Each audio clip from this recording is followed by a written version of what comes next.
Welcome one and all to Puppet History. Today, we'll be taking an ever-winding look at yet another chapter in the heavy book we call history, while our guests ruthlessly compete for the coveted capsules and title of History Wizard. I'm your beloved host, the Professor. Okay. Oh, Ryan Bergara, are you ready? I'm so ready. Okay, great. Special guest, Alex Song-Xia, are you ready? I'm here. Well, that's all that you need to be. Well, then let's crack in. Oh, wow. I'm feeling juiced today. Yeah? Why? Yeah. Huh? What'd you do behind that curtain? I had a little Dixie cup full of coffee. Oh. Just coffee, huh? Just yeah. It's a Dixie cup. It's like a big gulp for him. Oh, That yeah. sends me to the moon and back. Okay, now to begin, do you think you're funny? No. Oh. If I am, it's all I have. Oh. That's a good answer. I'm gonna steal that. Well, our subject today was funny, because he had to be. His job was to entertain and ridicule some of the most powerful people on the planet. Today, we're talking about Archibald Armstrong, the court jester to the Stuart Kings of England. Oh, so he's like Jeff Ross, the roast master. I feel like he's more of like a carrot top. Carrot Top, all muscle now. He's huge. Ryan, you're sort of with your little orange beanie over there. You're like the carrot top of puppet history today. Alex also with the I'm orange with shorts. carrot- Oh, wait, carrot top and carrot bottom. Together we make an entire carrot. Okay, now, first for a bit of background. The noble adjacent profession of European court jesters is thought to be rooted in comedic actors of ancient Rome, though, like calculus, it appears to have been invented independently in various places. China is credited with the longest and richest history of court clowning, and even the indigenous Murungun tribe in Australia knew the antics of jesters. A court jester's routine was closer to a one-man variety show than stand-up. Dancing, juggling, wordplay, music, straight-up babbling, all was fair game. A jester's job was levity, plain and simple, and they would do whatever they could to get the boss chuckling, relieving but for a moment the heavy weight of the crowd. Now, one of the best ways to elicit laughter was also the riskiest, poking fun at the monarch's expense. The court fool was essentially the only person outside of the traditional hierarchy that every other subject was, well, subject to. Ironically, this also meant the jester could be one of the few people in court that a monarch could trust, as they had no ulterior motives for flattery and sugarcoating. Of course, a jester's criticism did have its limits. You could cut too close to the quick, and best case is you're out of a job, in search of another monarch, or back to whatever shit-shoveling job you came from. Wait, what would be the jobs before? Like, what would be the way to work your way Yeah, what's up? the ladder? What's the fellow rungs below that? Alex, that's a great question, and I'm going to give you a jelly bean right off the bat, because that's actually the first question of the show. Pop quiz time! What sorts of jobs did jesters typically have before entering court? A. Shit shovelers. B. Priests. Or C. Soldiers. You guys locked in? Oh, I'm locked in. Yeah? Okay, Ryan, what do you got? I put C, I just put soldiers. Soldiers. Yeah, makes sense. You experience some trauma, you could turn it into comedy. Sure. Alex, what do you got? I also put C, soldiers. Oh, Sea Dog. This is when both people put C, it's a Sea Dog time. That's where we do our favorite bit. He wants you to bark like a seal, is what, that's what he tries to get people to do. Okay. Because we're sea dogs. Bark, bark, bark, bark. Sort of like that. Oh, wait, sorry, I didn't hear it the first time. What is it? I don't know. I'm sure you guys will join in and not just make me do this. Watch. It just goes like Okay. this. Bark, bark, bark, bark, bark. Like that. bark, bark, Yeah, bark, bark. Now you're clapping like seals Okay. too. I love it. Best bit on the show. Well, we're going to find out the answer via the magic of theater. I'll be Okay. right back. Whoa. Great. I think priest would be the funniest answer. Yeah, there's no way, right? I guess we'll find out We'll find through out. the magic of theater. Harumph, I grow weary of the serious business of governing. I yearn for a court jester. Send in the clowns. I want to pick a new fool. Hup, hup, hup, hup. Good day, Your Highness. I am but one of your loyal war makers. All day I dream of the blood of your enemies washing over my skin like a balm to soothe my battle-tested muscles. Here's a little dance. Choo-cha-choo-choo-choo. Oh, no soldiers. I need them to protect my kingdom. Next. Away with you. Go. Okay, all right. Okay, so I guess we were both wrong there. Next. A blessed day to you, your kinglyship. I am, of course, a priest, interpreting God's holiest and sternest proclamations and delivering them unto you. I have prepared a fun little song. Very well, on with it. All right, that's plenty. Jesus Christ, no priests. They take God too seriously, and they're not funny. Next! Okay. Hello, is this where I do me little antics and... What? Oh, bloody hell, I've stumbled into shit, I have. Hilarious! You there, shit shoveler, you're hired. Welcome to Hollywood. Wow. Yeah, that's probably the saddest answer now that I think about it. I was hopeful things had changed more in the hundreds of years, but Still the same industry? it's still the same industry. Oh. Wow! You guys talking resumes out here? Yeah. We're talking shop. Yeah, absolutely. What was your first job in Hollywood, Professor? I was Tony Shalhoub's assistant on Monk. That's pretty good. Wow, on camera? I was on Tony's back like Yoda. Okay. Okay, well, points to neither of you, unfortunately. Okay. As is still the case in entertainment today, shit shoveling was exactly the type of work that jesters did before donning the proverbial red cap. That is, if they weren't straight up criminals in need of a safe haven from a creditor or someone who wants to kill you. Well, being the personal clown to the most powerful person in the kingdom was a way to make sure your enemies couldn't touch you.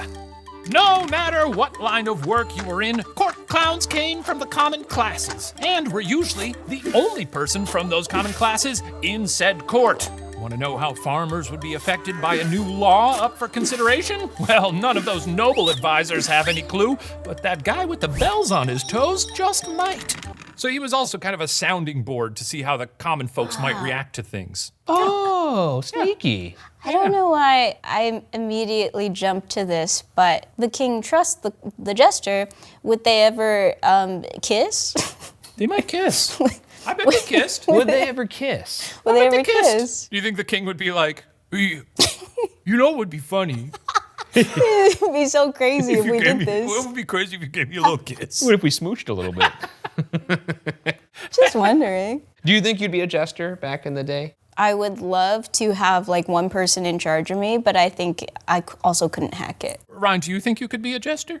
I don't think it would go that well for me. I really do think I would push it a little too far. I consider you my jester, Oh, That's and I've kept you on for 7 seasons now. nice. I'm getting the dynamic is that a little compliment? I don't think better. that's a compliment. It's not a compliment, it's just fact. Nice. I guess what I'm nervous about if I were to take over after you is that I would fall in love with the monarch, Yeah. whoever they are, Sure. and I wouldn't care about the jokes anymore. So you seem to really want to smooch this monarch. Yeah, you're rooting for some romance. I have authority issues. Okay, enough about smooching. Yum, yum, yum. Well, hello there. Who are you? Hi there, Professor. You can call me the bear. Wait, are you like one of those, are you a song puppet, or? I don't understand the question. I'm a real living bear. I'm the bear. I live in Burbank, California, as a working commercial actor. More like Bearbank, California. Right. Well, in any case, today's sponsor and I come bearing gifts. I think it's time you swap your jelly beans with a gummy in the shape of me. Oh, tell me more. Groons are a convenient, comprehensive formula packed into 8 gummies a day. This isn't a multivitamin, a greens gummy, or a prebiotic. It's all of those things and then some at a fraction of the price. And bonus, it tastes great. Wow, this is yummy and healthy. You know it. 8 gummies are included within each daily snack pack because you can't fit the amount of nutrients they do into just one gummy. Generic multivitamins only contain around 7 to 9 vitamins. Groons has 20 plus vitamins and minerals and 60 plus whole food ingredients. Whoa, it's jam-packed. And the ingredients are full of benefits for your gut health, immunity, cognition, and energy. Did I mention it also contains biotin and niacinamide, which result in thicker hair and nails? I mean, can you imagine how shiny your blue fur could possibly be? Well, who could resist smooching me then? Not me! Oh, you cheeky little bear. Get up to 52% off. Just click the link in the description. Hey, the bear, where are you off to now? Wouldn't you like to know? Bye. Oh, well, that was one good-looking bear. Anyway, back to the show. Where were we? Ah, yes. Now, along with the ability to weigh in on state affairs and move up from the worst jobs yet invented, if you were a good enough jester, you might even go down in history. Take Richard Tarleton, for instance. In theatrical history, he's considered the inventor of the stage yokel. And William Shakespeare himself is said to have been so inspired by Tarleton that both Bottom in A Midsummer Night's Dream and Yorick, the skull in Hamlet, were based on him. Ooh. Cool. Yeah. Sort of the carrot top of his day, I guess. It's weird when you find out people from history were really jacked. I don't know that, to be clear, I don't know that he was actually Oh, okay, jacked. because I know Houdini's super jacked. One of his things was, you could punch me as hard as you can in my stomach because my abs are so strong. And then he did that one day and it was the last thing he ever did. He died like 4 hours later. Speaking of, Ryan, I'd like you now to punch me in the stomach as hard as you can. Really? Yeah. Is that a test? Do it. Oh, do you really want me to punch you in the stomach? Yeah. It's not a question, it's an order. I'm so sorry, There Alex. is a lot of tension between the two of This is you. incredibly strange. I apologize. Okay. Okay. Come on. Do it. Do you mind if I lock and load my arms like Henry Cavill? Do it. Do whatever you gotta do. Oh my god. Oh! That was some good form. Thanks, I stubbed my toe on that chest there. Oh, You okay? Yeah, I'm stronger than I've ever been. That's what Houdini said. we have 4 hours. You do have 4 hours before you bleed out in a hotel room. That's a good jester. In Germany, one of the most famous court jesters was Klaus Narr, who served professionally as a jester for 5 different bosses between 1475 and 1525. Like most jesters, Narr, which is German for fool and Australian for no, came to the job suddenly and surprisingly. Per legend, a German elector named Ernst was passing through Klaus's hometown of Ronstadt in a large caravan of horses and carriages. Klaus, a young boy at the time, was worried that in the commotion of the passing caravan, his geese would be lost or stolen. Klaus started scooping up as many geese as he could, and when he couldn't hold any more, he pulled goose heads through his belt so he could carry more, their bodies dangling by his side. Ernst thought the boy with his goose noose was hilarious. So he went to Klaus's dad and told him his son was a born jester and asked permission to traffic Klaus to his court. Klaus's father replied, quote, "That would be great, sir. I'd be relieved of a great encumbrance thereby. The youth is no good to me. He makes nothing but trouble in my house and stirs up the whole village with his pranks." For his trouble, Ernst paid Klaus's father 20 guilders. Now, while your Klaus Narr types were generally hilarious, some jesters mastered specific tricks. For instance, one jester, Roland, had a very particular set of skills. Oh, ho, ho. What was Roland's special skill? A, juggling. B, farting. Or C, international diplomacy. Or D, annoying the hell out of me. My roommate's name was Roland. Oh.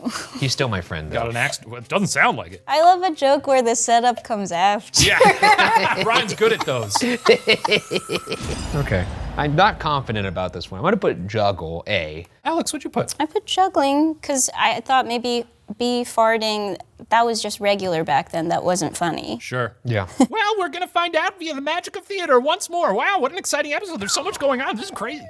Also tough to do that on demand. Yeah. Though I do remember at a sleepover, there was a kid who could do that. And I just remembered his name. His name was Chris. He did it, he told me, by sucking in the air through his butthole and then just projecting it back outward. That actually does make sense, Yeah. but horrifying to hear. The only way the problem with it was that in order to reload the air, he had to be head down, butt up. So that's how Because that's where the air is. he described What are he you described talking it about? as the airflow goes down. Am I interrupting? No, just talking about my good friend Chris. And now, ladies and germs, for our Christmas pageant's grand finale. I know we've all been waiting, so without further ado, I present Roland! Okay, Rolly, this is it. The big show. Time to give the royal court what they want. A dignified way to keep the Christ in Christmas. Here goes nothing. Really? Whoa, he's done it, folks! Another terrific show from the world-renowned Jester. You know him and love him. Let's hear it for Roland the Farter! Thank you all. I do it for my love of the game. Whoa, Roland, the king is so appreciative of your artistic genius that he's giving you 100 acres of land and a manor house in Suffolk. Wow, thank you. And to any little boys out shoveling shit or pulling goosenecks through their belt, I'm the proof. Anything is possible. Wow. Wow. Sounds like Chris had it right.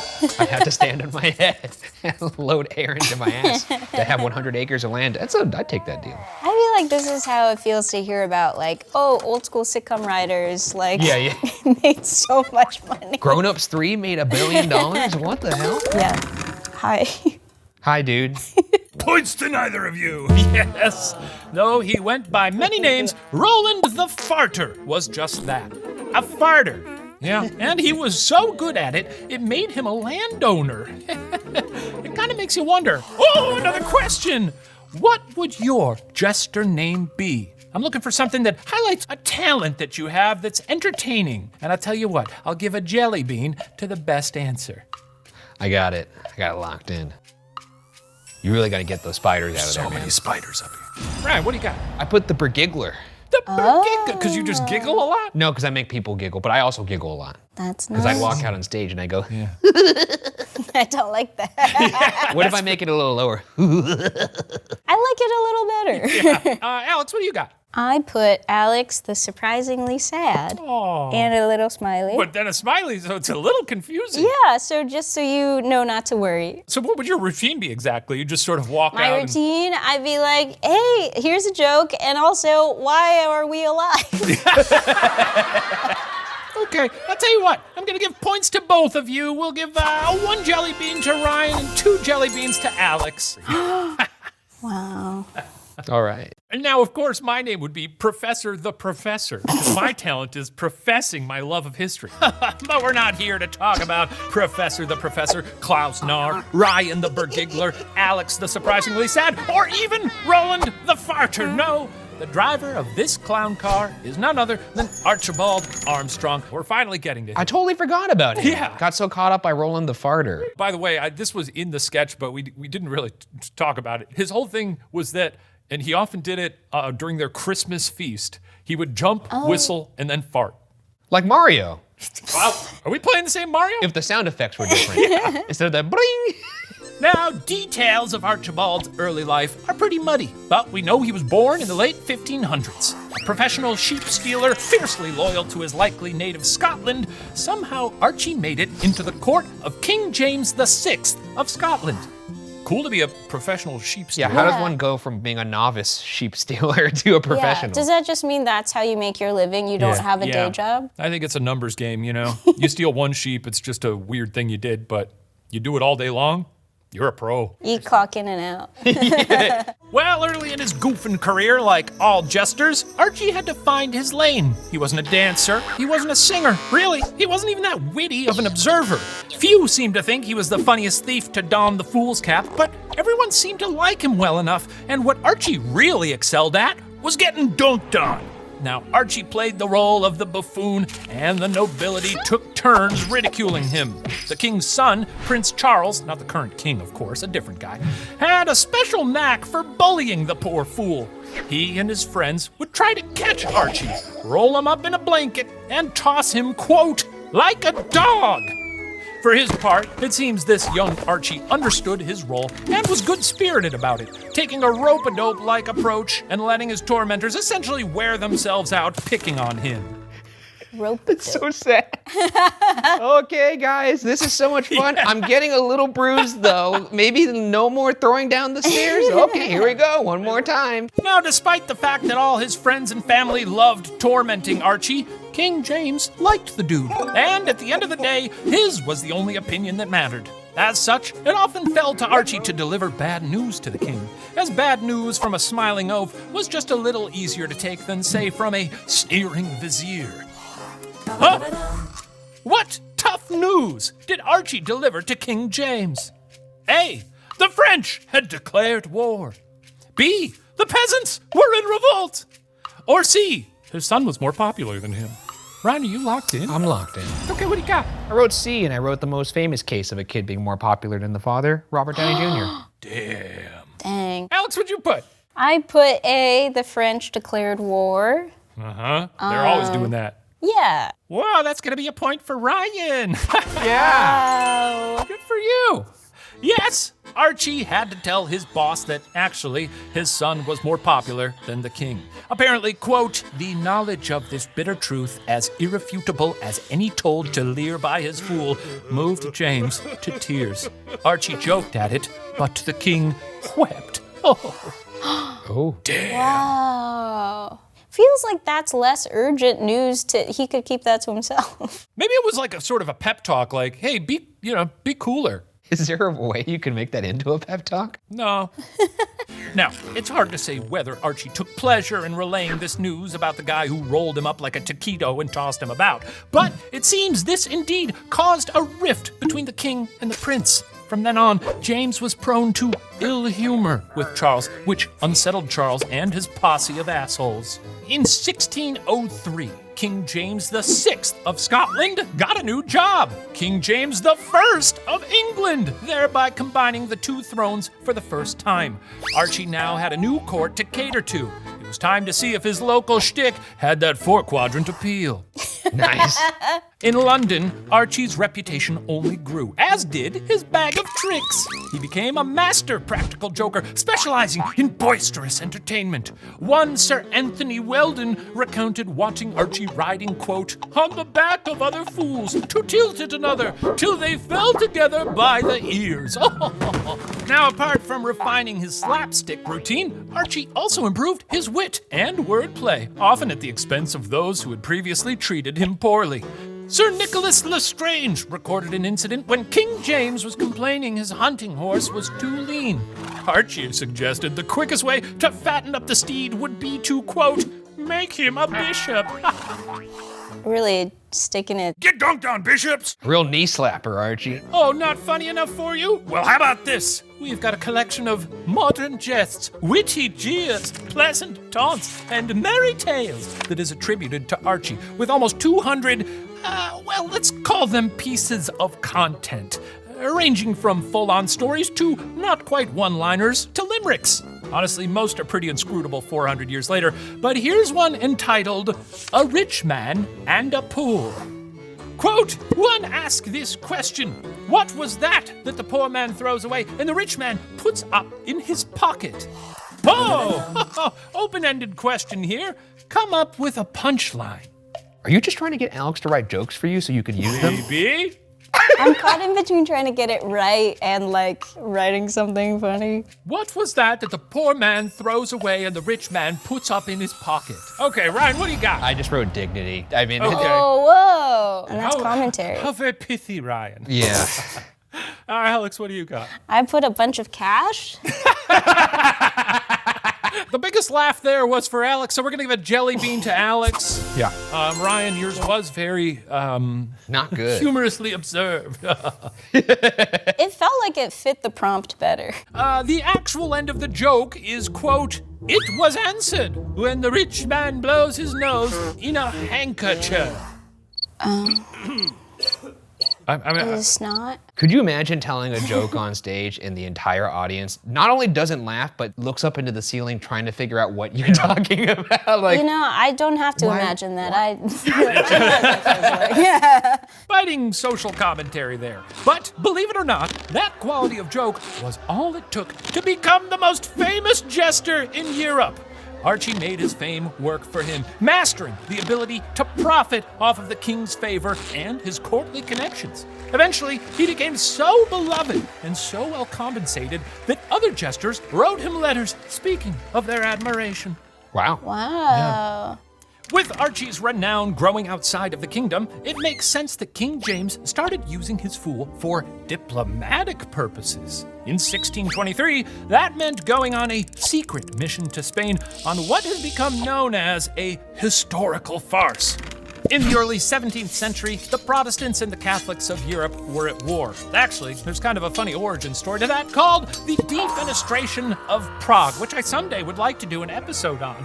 Cutting to the chase for our story today, to ease foreign tensions, to consolidate European power, and for straight-up money, King James was angling for his son Charles to marry the Princess of Spain.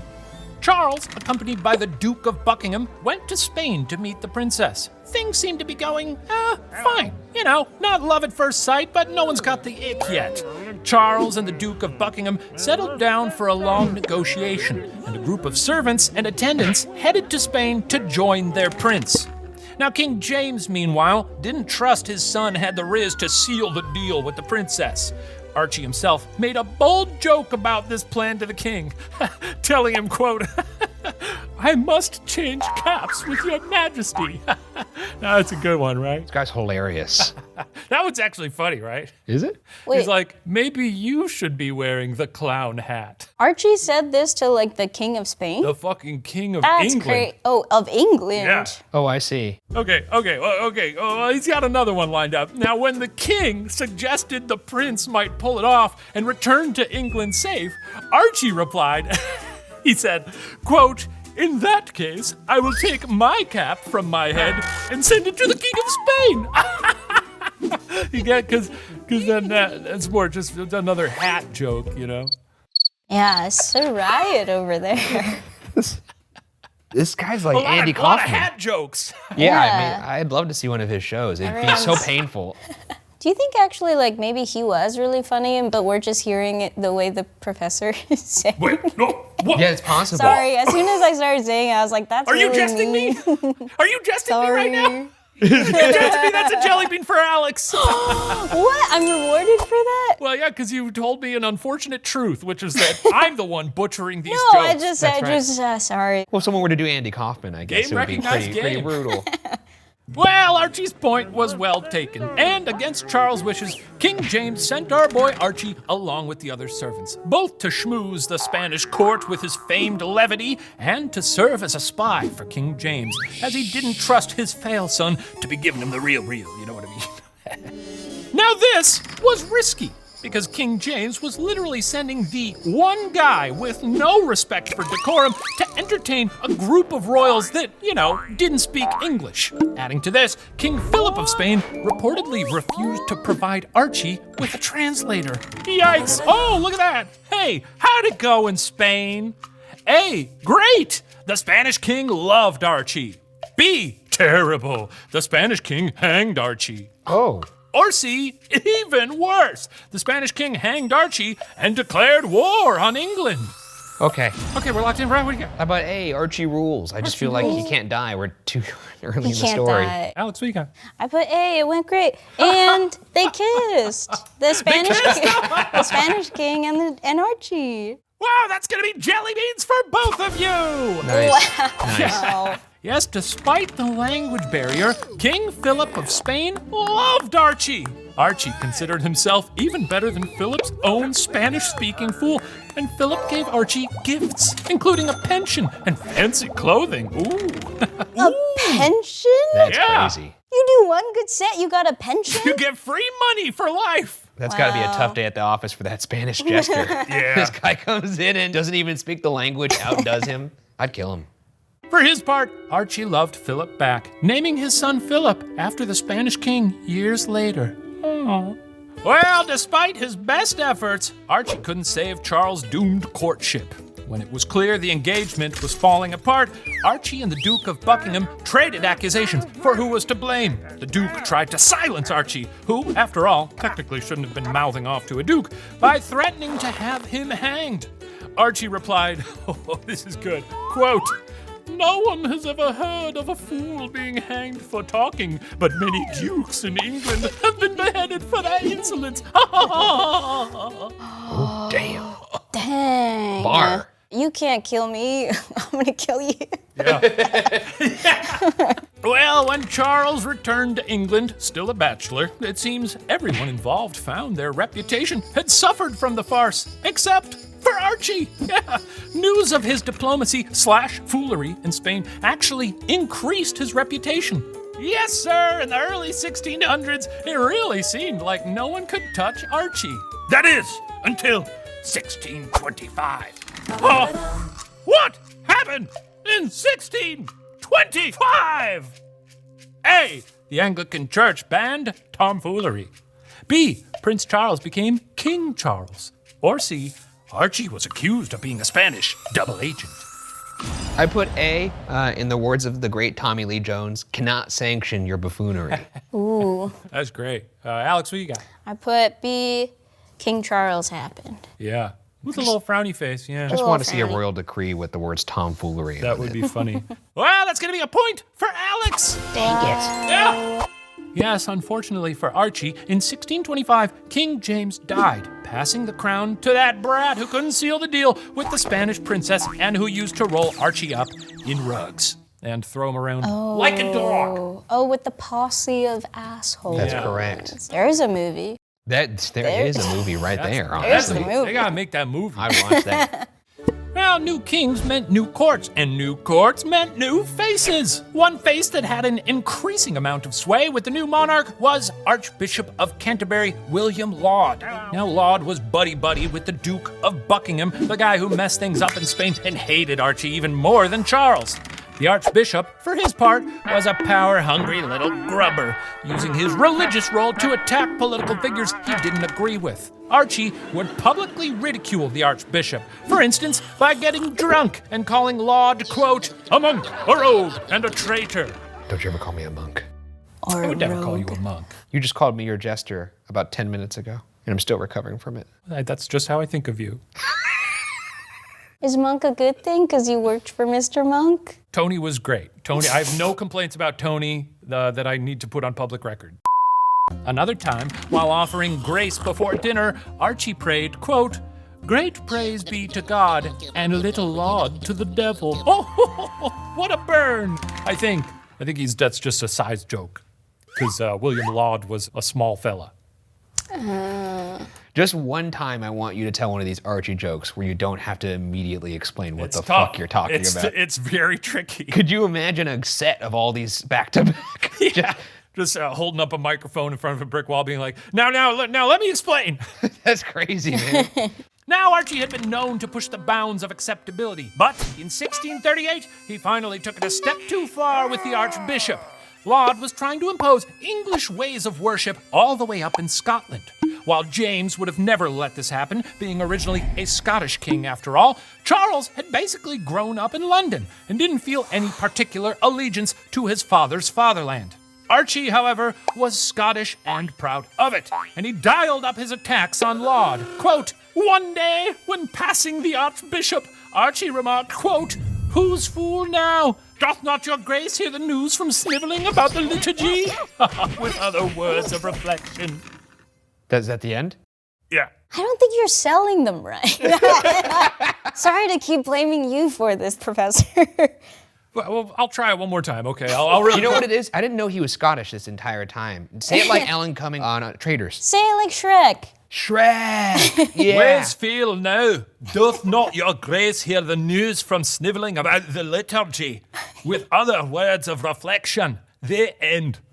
I do think that's funnier. It is a little bit funnier. Archie had finally crossed a line, and the less sympathetic king had had enough. On March 11th, Laud whined to the king, who in turn ordered that Archie's quote should be carried to the porter's lot, his coat pulled over his ears, and kicked out of the court, never to enter within the gates. For Archie, this was a humiliating banishment, but the former jester got the last laugh. Archie remained popular among the citizens of Britain, a fact that haunted the Archbishop until his beheading in 1645. Yikes! Oh, damn. I guess you do get the last laugh if your enemy gets beheaded. Yeah. I don't know. If I don't find it funny, I don't laugh.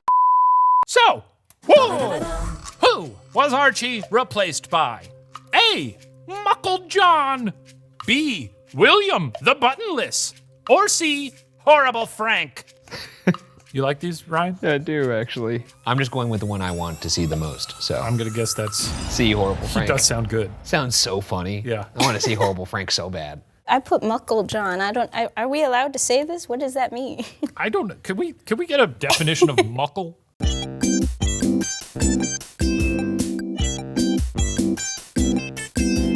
Okay, then I stand by Muckle John. Muckle John. He's basically Huge John. Endless John. Well, that's gonna be a point for Alice. Oh, wow. Yeah. Yes, as much as I'd love to see the act of Horrible Frank, Muckle John is considered to be the last official court fool in England, never gaining the notoriety of his predecessor, himself only working until 1649, when King Charles himself was beheaded. And as for Archie, he was never a jester ever again. After all, there's only so many royal courts, and not all of them are hiring. But our guy was no sad clown. He'd made many noble friends, and had received so many gifts and land from courtiers that he was able to live very comfortably for a former sheep stealer. Fittingly, Archibald Armstrong, famed fool to kings, died on April 1st, 1672, April Fool's Day. That's pretty funny. Pretty funny way to die, right? Was that already April Fool's Day in I 1672? don't know if it was then. Maybe they started it then. It's possible. That seems more likely. It'd be cool if they made a little holiday when I die. Don't think so. Why not? Well, you're not important enough. What the fuck? Well, let's see if you like this. Now, there's a song that survives Archie that perhaps summarizes his life best. Quote, Archie, by kings and princes graced of late, jested himself into a fair estate. Short song. Yeah, but it made sense, so that's fun. Uh-huh. He was a funny guy, and he got a house. Yeah. Well, that's the story of Archie. You guys got any final thoughts about him? Yeah, I don't know about other episodes, but this one felt like it had an undercurrent of darkness, which to me goes hand in hand with comedy. You guys ever work for someone who was eventually beheaded? I can't answer that. Okay. That concludes our history lesson. I'm gonna go vibe with the tallies to see who ought to take home the coveted capsules and title of History Wizard. In the meantime, enjoy this performance from a rolled up rug containing Archie Armstrong. I'll be back in a bit. Goodbye. Oh, God. Huh. He made eye contact with me the entirety of it going down, which I didn't appreciate. The eye contact is really intense. He's an intense guy. New fella in the court, he's making jokes, he's making waves, he's splitting sides. Well, we're not sure where he's from, he smells like sheep and he just keeps on cracking wise. And he's been getting pretty chummy with the crowd. And so we're thinking that it's time we took him down a peg or two. Step on up, gather around, cause it's time to kick the shit out of the clown. Okay. And I'll tell you what we'll do. We're gonna stomp on all his toes, gonna punch his stupid nose. And when all is said and done, we're gonna make sure that he knows. Archie, I know you're having a laugh. But the prince is pissed, he's gonna pummel your ass. Yes, he will. So before you lose more blood and get rolled up in more ruts, you might just wanna call it quits and cool it with the fucking quips. Oh, music break. Well, Archie didn't stop, he got a raise, he took a trip across the sea. And the king thought that fool might have him back, some pretty clutch diplomacy. Oh, and he showed the world the nature of his art was much more nuanced than a whistle and a fart. He gathered fans in far-off lands, but now the prince is revving up to throw some hands. If you ingratiate yourself, might be a hazard to your health, cause they'll beat you till you're black and blue and sporting countless wealth. It ain't right, it ain't fair, kicked his shins and pulled his hair. That funny chap, he got a slap on his goofy derriere, made him crawl on his hands and knees. made him bark and beg and plead like a dog, like a rat, all because he made him laugh. Archie, I know you're having a word. Yes, you are. Oh, but that prince is pissed and gonna pummel your ass. Oh, and before you lose more blood and get rolled up in more rugs, you might just wanna call it quits and prove it with the fucking quits.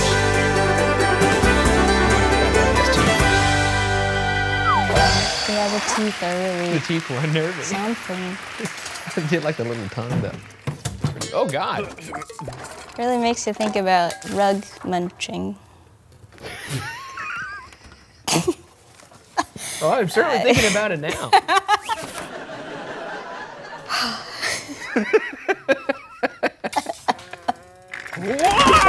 Whoa! What a jovial performance! Yeah. Oh, you guys are never gonna believe this. After vibing with the scores for a bit, it's been decided that Alex is our history wizard. But isn't everyone a winner when you've got a fresh bottle of piping hot Forget It All in your hand? That's right. Come get Yeah. your pills. These are Okay. your Ooh. victory pills. I got yours. Forget it all. There you go. Ask Thank for it you. by name Wow. again and again and again. Okay. These are Well, really good. Alex, thank you so much for being here. Ryan, thanks for being a pal. And to all you folks at home, thanks for watching Puppet History, where the details are always a little fuzzy. We'll see you next time. Whoa! Coast clear? I think so. Let's do it. Yeah. Oh, wow, this place is huge. Come on, stop messing around. Oh, yeah. It's just right through here. Hey, fellas, great show today. Say, where you going? Actually, Dr. Spratt, as our representative from the Department of Puppet Safety, maybe you should hear this. We're concerned our new brand relationship horse, Elmer, might be up to no good. You might want to steer clear of Forget It All for the time being. Well, should I not be taking those? I hear they're good for your brain. Yeah, they're good, aren't they? Do you have any on you right now? Look, listen, we all love Forget It All. We love it. It's great. I do. It's really good. I'd do almost anything for Yeah. a pill right now. Anything. Anything. But there's something weird going on, and we need to get to the bottom of it. Okay, well, I wish you the best of luck.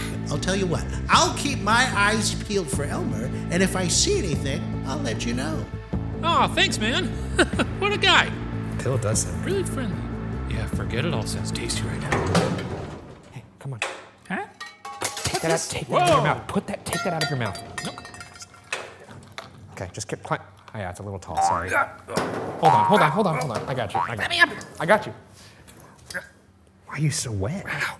Ooh, shiny. Do you live here? No, I don't live here for the last time I work here. Okay. Look, focus. We need to talk to Shane, but Shane was shot dead in the street like a dog. Yeah. So, we need this. Oh, yes, a broken radio. It's not a broken radio, it's a spirit box. Okay. Wow, that's annoying. It's Shane? very loud and annoying. Okay. Shane? Who shot you dead in the street like a dog? Sometimes we have to do this for a few hours before anything happens. Yeah, it's boring. It just takes some patience. Sure. Hey, Shane, it's me. Big guy? All right, I think we can move on from this. This thing never works. Holy shit. Shane, you're It's a ghost. Professor, come on. You're a man of letters. You don't buy this ghost bullshit, do you? Shane, I'm looking through you, man. You're not the You're a same. ghost. You're a ghost. This is never easy. Ryan, look, I believe you believe I'm a ghost. What? I could be a million other things before I'm a ghost. A rubber shoe, pivoting, a walnut, dropping on a roof. Oh, my feet are gone. He's insane. Still pisses me off. Oh my God. No, don't you remember being shot in the street like a dog? Yeah, for sure. Oh, wait, yes, actually, yes. Hang on. It's coming back to me. Let's take a look. I once had a lassie whose eyes were all glassy What are you doing here? Time to die, you dog. What are you gonna do, shoot me? Oh, You fucking puppet.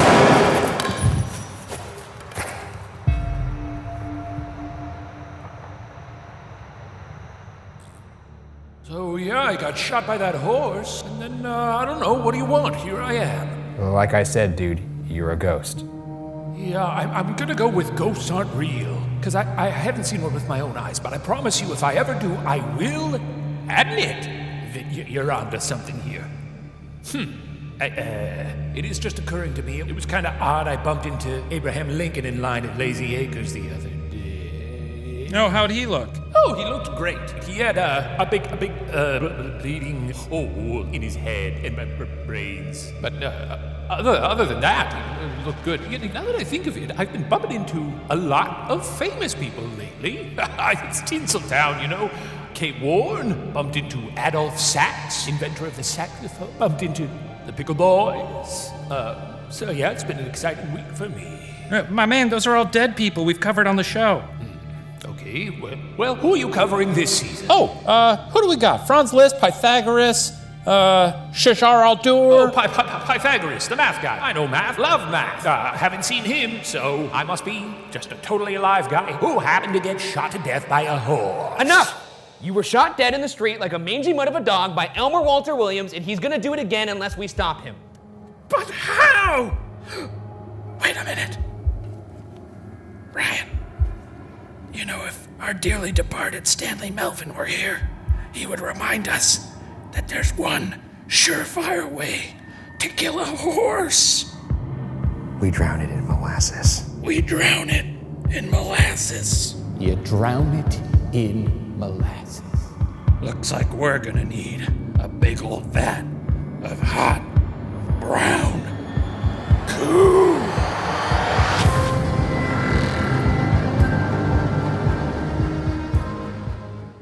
Itching for more puppet history? Well, head on over to Watcher TV for an extended cut and to watch all episodes a month early.